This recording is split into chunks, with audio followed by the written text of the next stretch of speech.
The snow of the Russian winter of 1944 did not merely chill the bones, it devoured the very substance of the German army, consuming fabric, burning through scarce fuel, and grinding the already brittle logistical backbone into fine, white dust. On the outskirts of a forgotten Ukrainian village, Sergeant Dieter Vogel, a grenadier of 5 years' brutal experience, checked his magazine. The weight of the 5 remaining 9mm rounds, a familiar, sickening lightness. His uniform, intended to be field gray, was a tattered, patched canvas the color of frozen mud, and his morning ration was precisely 100 grams of ersatz coffee, its meager warmth a cruel joke in the face of the -20-degree air. The entire company, pinned down by the relentless Soviet advance, had fewer than 1,000 rifle rounds to share between 37 men, a ratio that spoke not of strategy or valor, but of the mathematics of impending failure. Dieter and his comrades were fighting a war of scarcity, where every nut, every bootlace, and every single bullet was a sacred, non-renewable resource, a doctrine born of ideological fanaticism and a profound, willful ignorance of the true balance of industrial power. The German High Command had staked the fate of the Reich on the twin illusions of technical superiority and the will to power for failing to comprehend that the nature of modern, total war was not a function of quality, but of crushing, relentless volume. Thousands of miles away, beyond the reach of the U-boat menace and the Luftwaffe's diminished shadow, a train carrying hundreds of freshly captured German soldiers, men taken from the sands of Tunisia and the wreckage of the Atlantic, hissed to a stop in the flat, unremarkable American Midwest, at a newly constructed facility officially designated prisoner of war Camp Destiny. Among them was Oberstleutnant Klaus Richter, a highly decorated U-boat ace, a man whose worldview was forged in the cold, claustrophobic crucible of submarine warfare and the rigid dogma of National Socialism. For Richter, the war was a heroic struggle between superior German engineering and the corrupt, materialistic degeneracy of the Anglo-American world, a conviction that had only been hardened by his capture. Stepping onto the impeccably maintained concrete platform, the first sight that greeted him was not a watchtower or a guard, but a pristine, brightly painted mess hall, larger than the entire U-boat base he had commanded.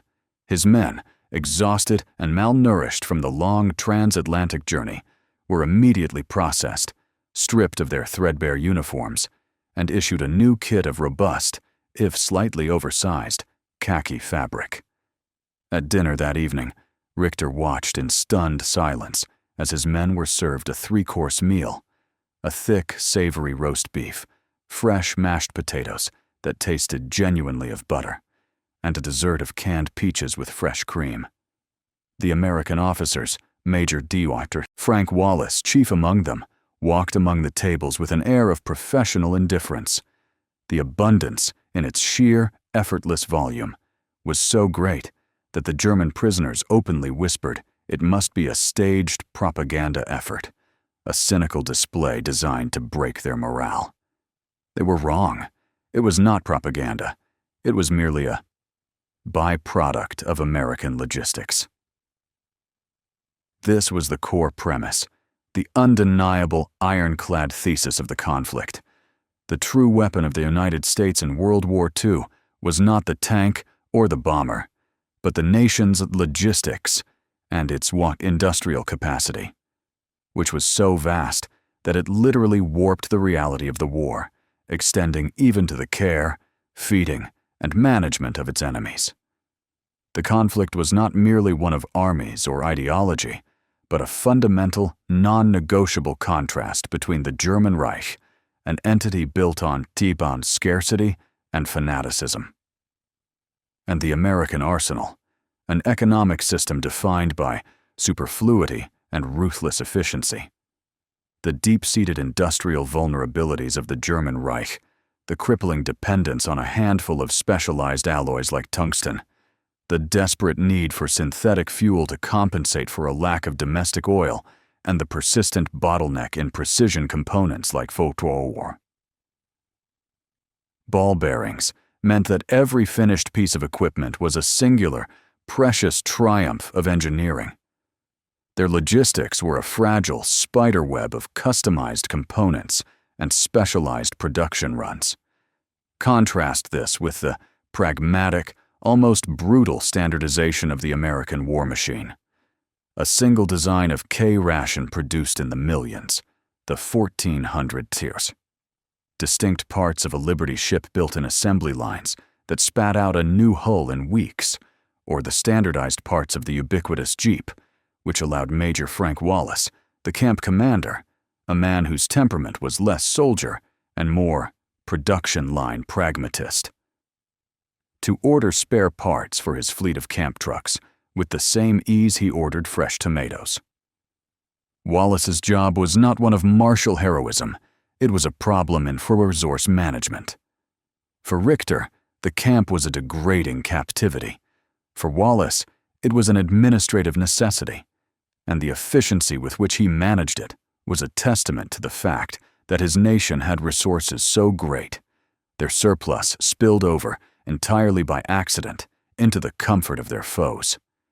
Even the daily work detail assigned to Richter's men, sifting and sorting millions of slightly tarnished steel nails deemed unworthy for frontline combat, but too costly to simply discard, was a task of pure industrial overcapacity. A physical manifestation of a nation that could produce so much that its waste became an administrative issue for its military. The German officers mistook this abundance for softness. The long-term, cold analytical truth was that it was the sound of a mathematics of destruction, that no amount of courage or fanaticism could ever overcome. The first months at Camp Destiny were characterized by a pervasive, low-level derision among the German officer corps.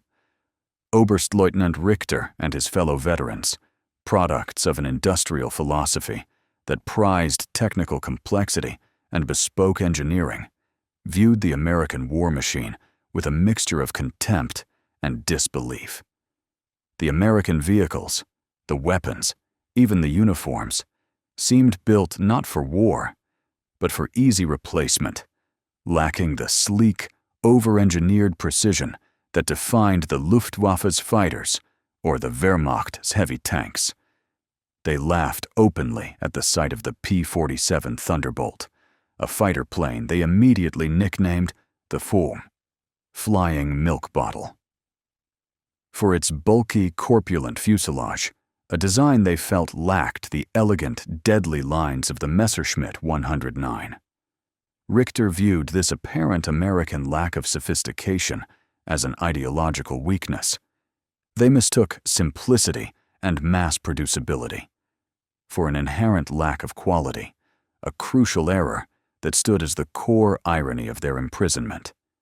They failed to grasp that the American method was not about making one perfect weapon, but about making 100,000 good enough ones, and doing so faster than the enemy could count the wreckage. This stark ideological clash was rooted in a foundational difference in logistical reality, a schism most evident in the most fundamental element of combat: ammunition. The German soldier fought under the constant psychological pressure of limited supply. Sergeant Vogel, on the Eastern Front, might hesitate to fire a long burst from his machine pistol, knowing that the entire platoon's remaining 1,000 rounds of 9mm ammunition had to last until an uncertain, possibly non-existent resupply. This anxiety was the natural consequence of a war economy perpetually starved for copper and reliant on a decentralized, specialized production base.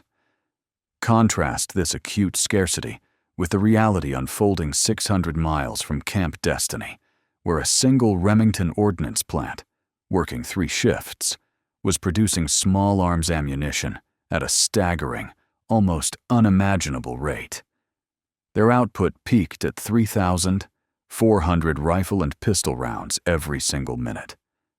A flow so ceaseless and so vast that the sheer volume became an administrative burden. The military's greatest challenge was not production, but storage and transportation.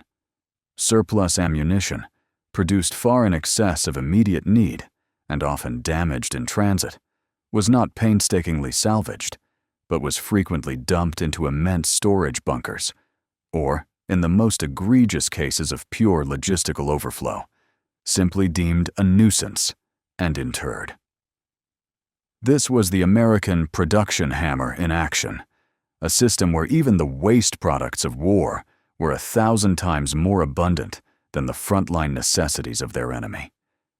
This industrial chasm was even more pronounced in the critical domain of fuel and logistics. The entire Nazi war machine was fundamentally crippled by a reliance on synthetic fuel. Derived from coal, a complex, vulnerable process that demanded massive energy and precise chemical engineering.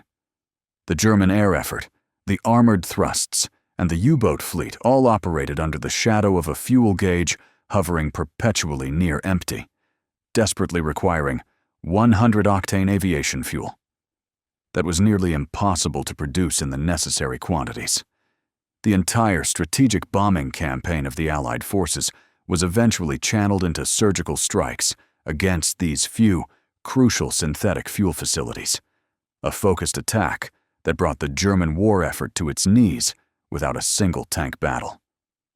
Meanwhile, in the United States, the logistics were a study in pure, unapologetic superfluity.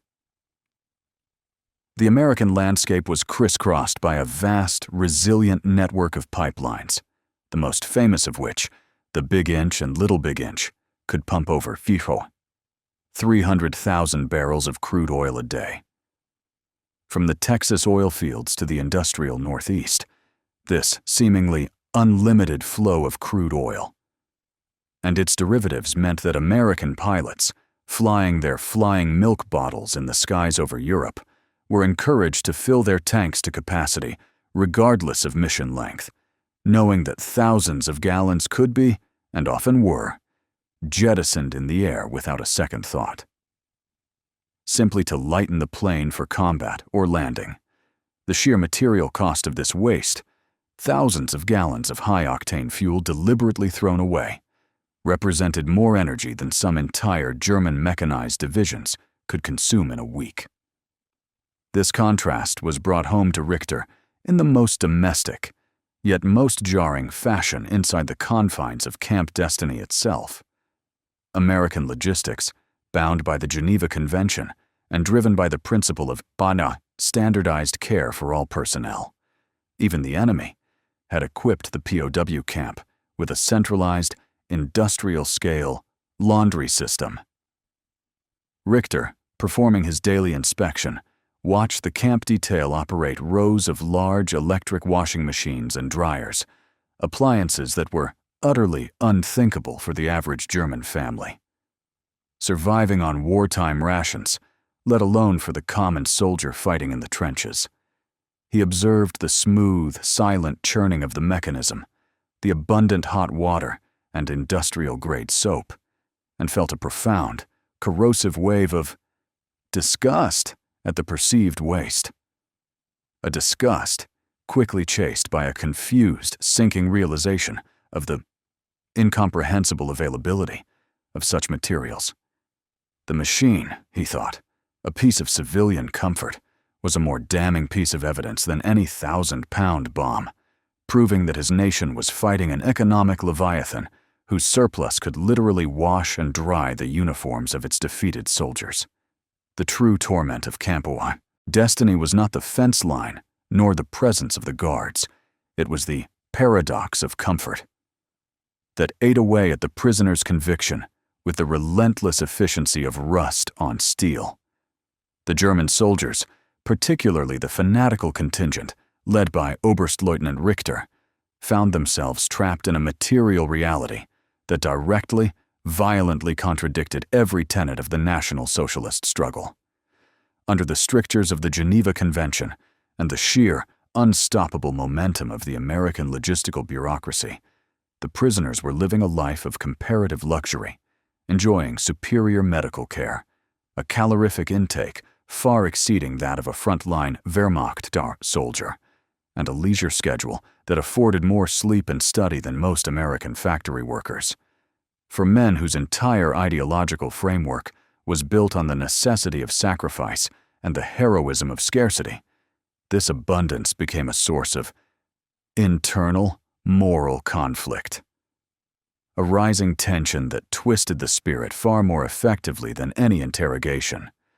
German propaganda, piped through carefully managed radio hours, spoke of the decisive struggle, of the final wonder weapons, and of the imminent, glorious victory. Yet the soldiers looked down at their plates heaped with fresh eggs, real butter, and loaves of soft white bread. And the words dissolved into thin air. They were men whose daily existence was a monument to the unlimited resources of their enemy. The physical evidence of American superfluity was everywhere, from the freshly milled lumber of their well-insulated barracks to the endless supply of high-quality cigarettes, a luxury virtually unobtainable for a soldier in the East. They began to collect artifacts of another reality. Empty tins of high-grade coffee, magazines printed on thick, glossy paper, and discarded field uniforms, not as spoils of war, but as incomprehensible souvenirs. Of an economic system they could neither defeat nor understand. These were not tokens of a defeated enemy. They were proof that the enemy was so overwhelming it could afford to waste things they considered precious. Richter, the stalwart ideologue, wrestled with this corrosive reality daily. He had been taught that the Americans were soft, decadent, and incapable of true hardship. Yet, they had built a prison that was, by all quantifiable measures, more humane and better provisioned than the hospitals and billets of his fighting comrades. His rigidity allowed him to rationalize the comfort as part of the American lack of martial spirit, until Major Frank Wallace, the camp's pragmatic administrator, delivered the true blow, a strike delivered not with a weapon, but with a stack of meticulously compiled accounting ledgers. It was a purely administrative exercise, required by the Quartermaster General's office, and presented to Richter as the senior officer. Wallace, seeing only columns of figures and statistical necessities, informed Richter of the cost of maintaining the camp for a single year. The numbers, delivered in Wallace's dry, matter-of-fact tone, were devastating. 650,000 tons of food had been budgeted and delivered, not with effort, but as a routine order. 8 million board feet of high-grade lumber had been requisitioned to build the barracks and support facilities, and the project had consumed 19,000 man-hours of civilian labor. Richter's disciplined mind, a machine that had calculated torpedo runs and fuel consumption with ruthless precision, could immediately grasp the scale. This massive, year-long logistical undertaking, an industrial endeavor that could have built and supplied an entire corps on the Eastern Front, had been budgeted, sourced, delivered, and accounted for, without a single ripple in the broader American economy. It was a trivial footnote in the totality of the American war effort, an entirely dismissible expenditure lost in the rounding errors of the overall military budget. Richter stared at the final, overwhelming total, the crushing weight of the data settling upon him. The American abundance was not a display of generosity, it was an act of mathematical indifference. The logistics used to keep his men in comfort represented less than 0.1% of the steel or the food that America produced in a month. The volume was so vast that it transcended moral or political will.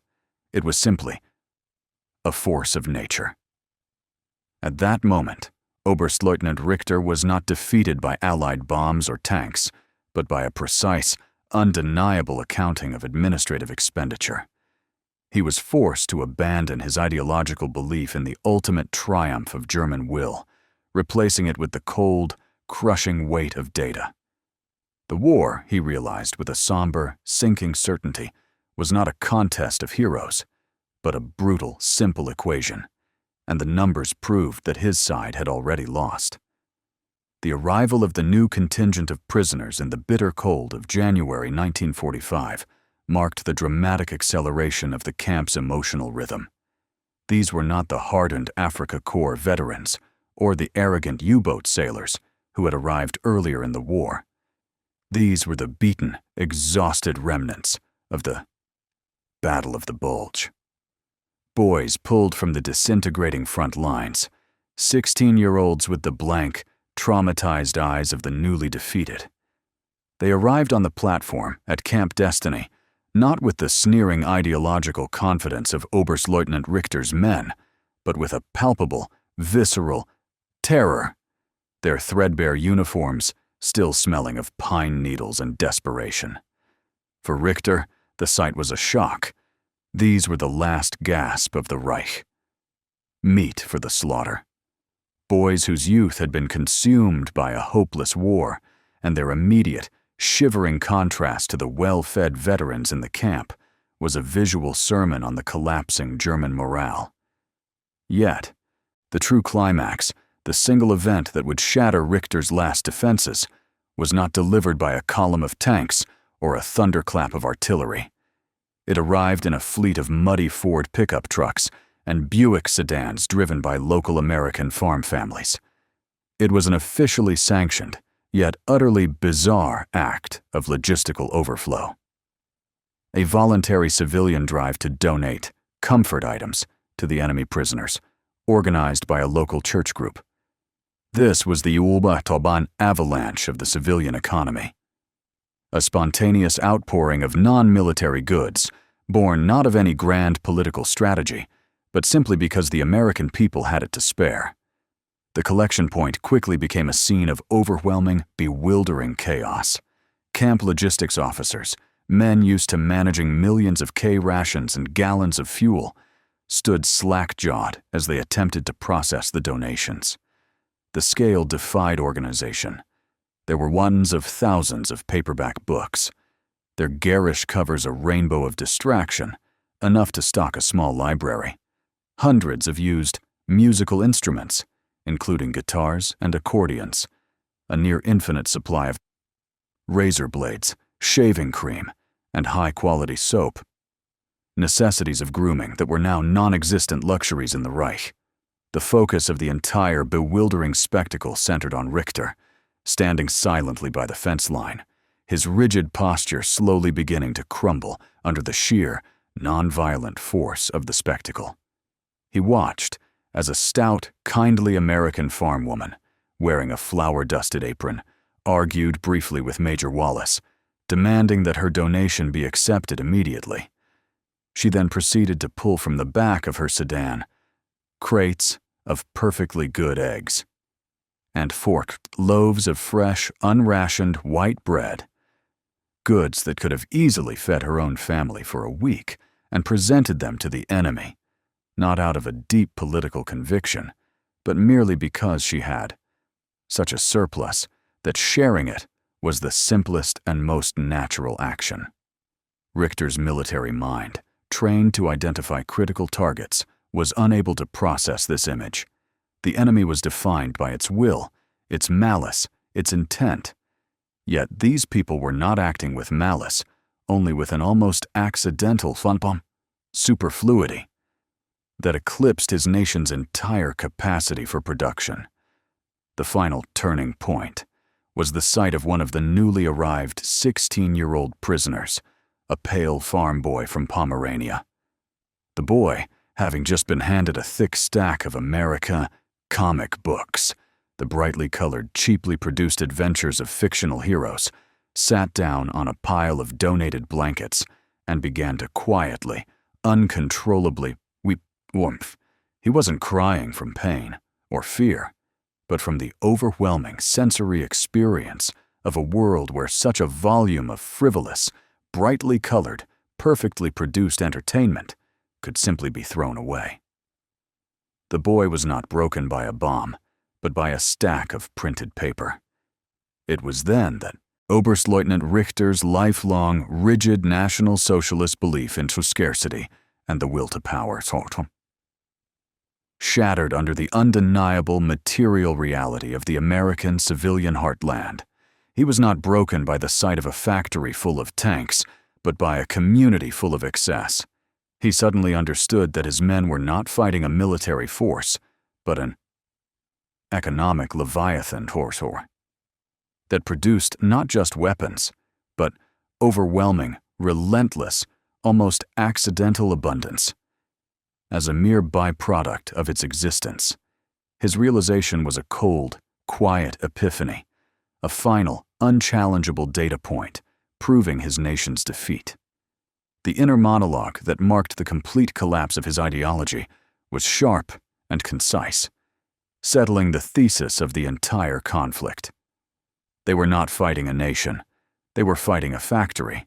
The abundance of the prison camp, once mistaken for propaganda, was revealed as the most devastating weapon of all, a demonstration of the inexorable mathematics of defeat that no amount of courage or fanaticism could ever hope to counter.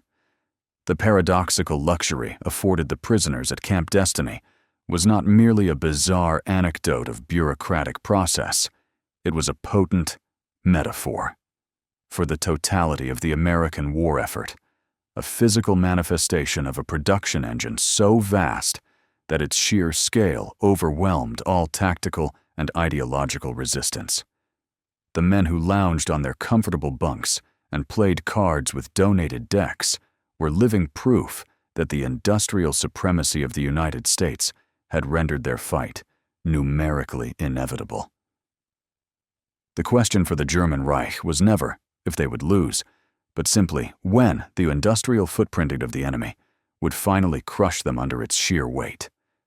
The strategic consequence of this unrivaled production capacity was most brutally apparent in the skies over Europe.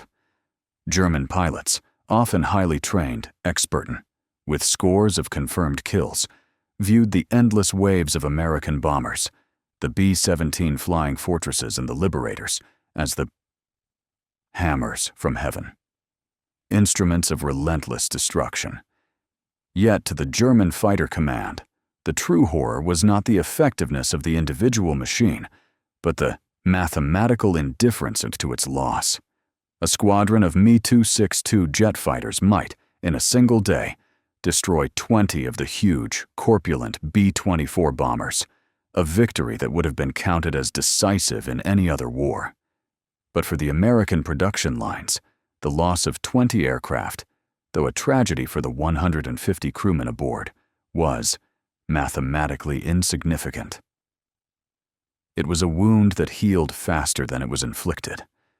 The devastating impact of this industrial scale on the German military machine can be seen in one defining statistical contrast. The United States, in the few years it actively participated in the global conflict, produced over 123,000 combat aircraft, ranging from trainers to the heaviest bombers.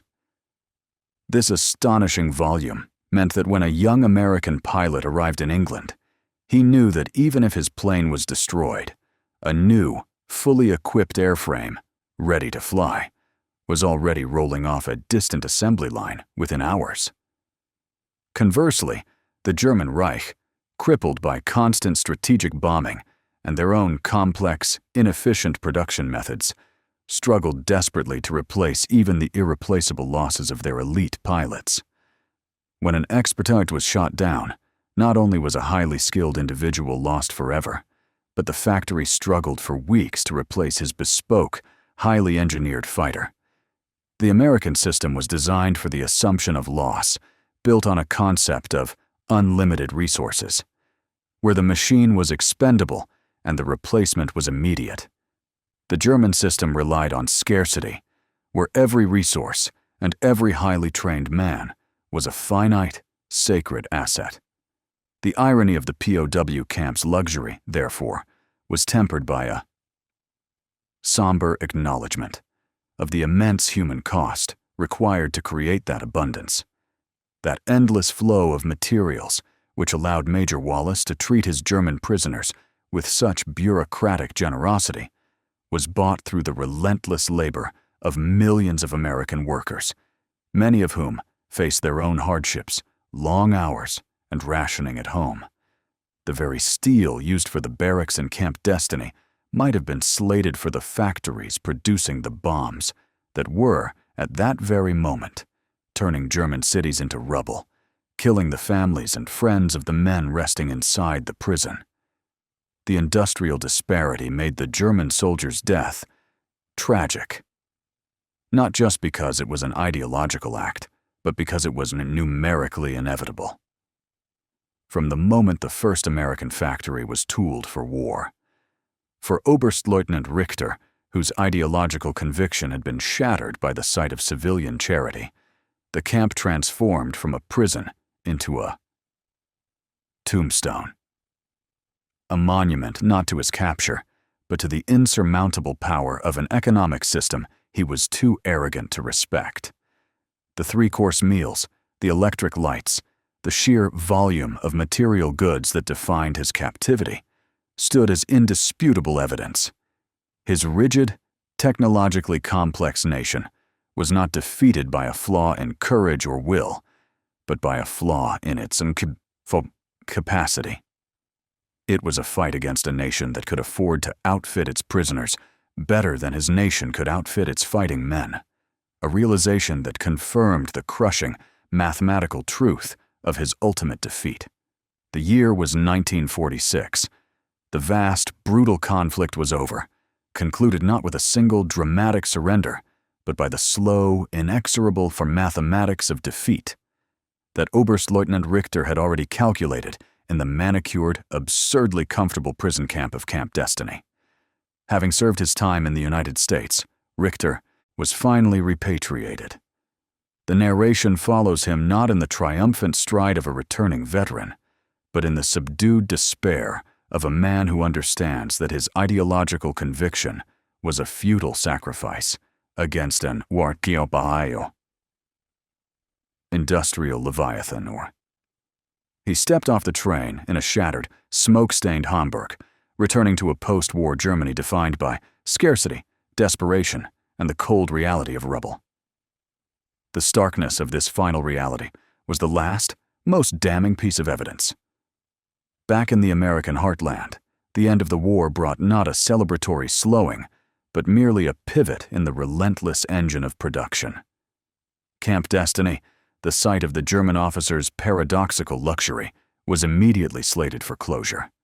Within 6 months, the 8 million board feet of high-grade lumber that had provided such comfortable barracks were either sold off, dismantled for local projects, or simply absorbed back into the gargantuan logistical hole.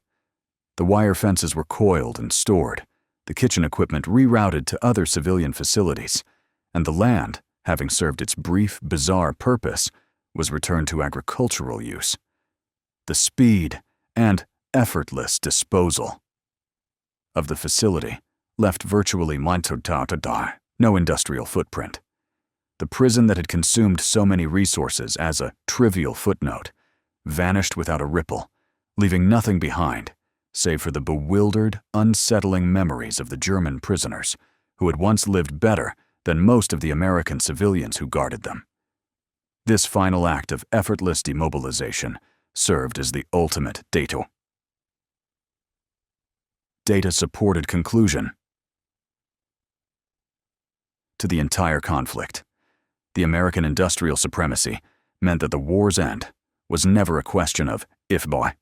The Allied forces had enough, but merely the time it took to deliver the overwhelming volume of material to the fighting front. The magnitude of this delivery was staggering, and the numbers stand as an unapologetic epitaph for the German war machine. Over the course of the conflict, the United States produced a total of 625,000 military vehicles, a volume so immense that entire German armies were often encircled and destroyed by American supply columns, carrying nothing but fuel. Furthermore, the shipyards launched 87,000 warships, ranging from landing craft to aircraft carriers, a tide of steel that rendered the U-boat threat, Richter's proud former domain, entirely irrelevant. But the single, most defining number that encapsulated the thesis of German defeat and American industrial dominance was a measure of raw, unstoppable consumption, the liquid power that moved the entire logistical pyramid. During the conflict, the United States expended, in total, more than 1.8 billion barrels of oil. This volume, incomprehensible in its scale, represented a flow of energy that the combined forces of the Axis powers could not have dreamt of producing, let alone consuming. It was the energy cost of their superfluity, a number that proved the war was won in the oil fields of Texas and the boardrooms of Detroit, not just on the battlefield. Richter's final, somber observation, standing amidst the ruins of his homeland, crystallized the ultimate truth. He saw a piece of discarded American material in the rubble, perhaps a simple, corrosion-resistant tin can, or a perfectly machined, surplus nail identical to the ones his men had once been tasked to sort. Holding this mundane, non-military artifact, he realized the profound, bitter irony. The war was won. Not by superior strategy or a stronger will, but by the fact that the enemy could afford to waste more farm than the German Reich could afford to produce. The resort-like prison camp of destiny was revealed as the most potent, most terrifying weapon of all, an act of industrial dominance that proved the conclusion of the war was not a function of ideology, but merely the time required for the avalanche of steel and lead, powered by those billions of barrels of oil, to finally reach its destined point of impact.